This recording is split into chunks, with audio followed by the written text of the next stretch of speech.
அன்புடன் வரவேற்கிறேன். இன்னைக்கு நம்ம பார்க்க போகிற டிஷ் என்னன்னு கேட்டிங்கன்னா காலிஃப்ளவர் சில்லி. காலிஃப்ளவர் சில்லியே நம்ம இன்னைக்கு டிஃப்ரெண்ட்டாக செய்ய போகிறோம். தேவையான பொருட்கள் என்னன்னு பார்க்கலாம் வாங்க. காலிஃப்ளவர் ஒரு பூவை எடுத்து க்ளீன் பண்ணி சுடு தண்ணி ஊற்றி க்ளீன் பண்ணி உப்பு மஞ்சத்தூள் போட்டு அரை மணி நேரம் ஊற வச்சுக்கணும். கார்ன்ஃப்ளவர் மாவு 50 கிராம் எடுத்துக்கணும்.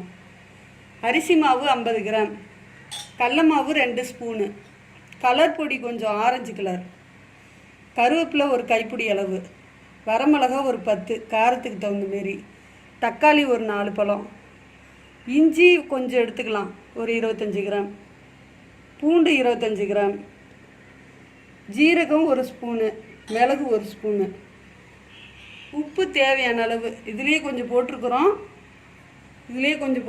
நம்ம வேணும்னா தேவைக்கு தகுந்த மாதிரி போட்டுக்கலாம். நம்ம சேனலை ஃபஸ்ட்டு பார்க்குறவங்க சப்ஸ்கிரைப் பண்ணுங்கள், பக்கத்தில் இருக்கிற பெல் பட்டன் அழுத்துங்க. வாங்க இந்த டிஷ்ஷு எப்படி செய்கிறதுன்னு பார்க்கலாம் வாங்க. ஃபஸ்ட்டு நம்ம இதெல்லாம் மிக்சியில் போட்டு அரைச்சிக்கலாம். தக்காளி, மிளகா, கருவேப்பிலை, மிளகு, ஜீரகம், பூண்டு, இஞ்சி,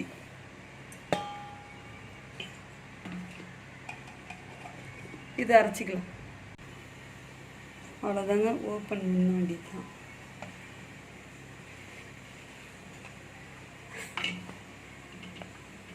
இதில் எல்லாம் போட்டுக்கலாம்.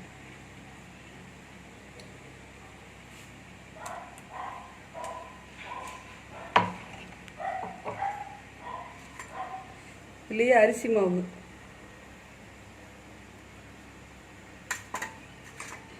கார்ன்ஃப்ளவர் மாவு, கடல மாவு, உப்பு கொஞ்சமாக போட்டுக்கலாம். இதெல்லாம் கலந்துக்கலாம்.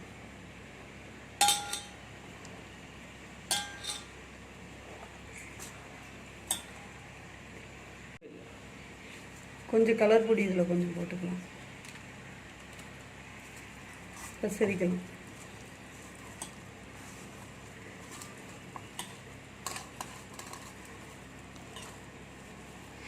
நம்ம உப்பில் ஊற வச்சதுனால அது உடனே இன்ஸ்டண்ட்டாக அப்படியே பொரிச்சிடலாம்.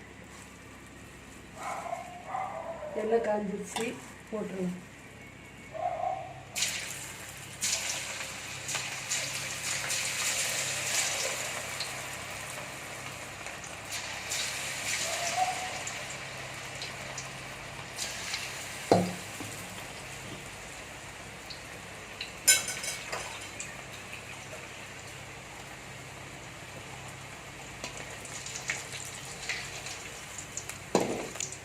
இந்தமாரி செய்கிறதுனால நம்ம டேஸ்ட்டாக இருக்கும் வீட்டில் செய்கிறது.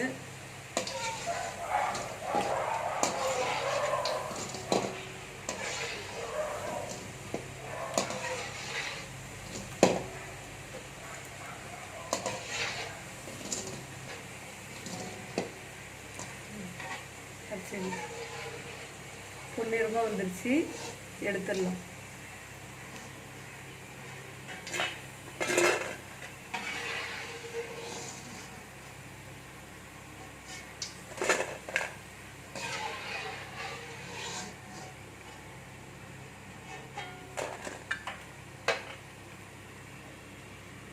அவ்வளோதாங்க, காலிஃப்ளவர் சில்லி ரெடி ஆகிடுச்சு. இது சாயந்தரம் குழந்தைங்களுக்கு ஈவினிங் ஸ்நாக்ஸாக செஞ்சு கொடுக்கலாம்.